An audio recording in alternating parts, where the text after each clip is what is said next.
ஒரு சின்ன கிராமத்தின் ஓரத்தில் ஒரு குட்டி நாய் தனியாக நின்றது. அதன் கண்கள் பெரியவை, ஆனால் அதில் சிரிப்பு இல்லை. மழை கொட்டியது, குளிர் நடுங்கச் செய்தது, பசி இருந்தது, பயம் இருந்தது. மனிதர்கள் சென்றார்கள், யாரும் நின்று பார்க்கவில்லை. ஒரு மரத்தடியில் அந்த குட்டி சுருண்டது. மழைத்துளிகள் விழுந்தன. அதன் கண்கள் கேட்டன, என்னை காப்பாற்ற யாரும் வரமாட்டார்களா என்று. அந்த நேரம் ஆரிஃப் என்ற ஒரு சிறுவன் அங்கு வந்தான். குட்டியை பார்த்தான். அவன் மனம் உருகியது. ஆரிஃப் அந்த குட்டியின் அருகில் அமர்ந்தான். மெதுவாக கை நீட்டினான். பிறகு அந்த குட்டியை தழுவி, பயப்படாதே, நான் இருக்கிறேன் என்று அன்பால் சொன்னான். குட்டி தயங்கியது. ஒரு படி முன்னே வந்தது. அதன் வால் மெதுவாக அசைந்தது.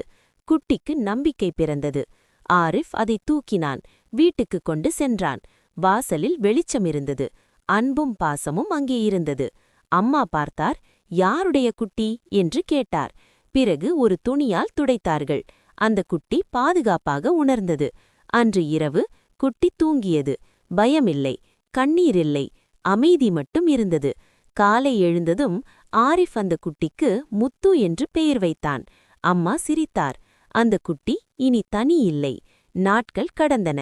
முத்து வளர்ந்தது. ஆரிஃப் வந்தால் வாலாட்டியது. வீடு சந்தோஷமாக மாறியது.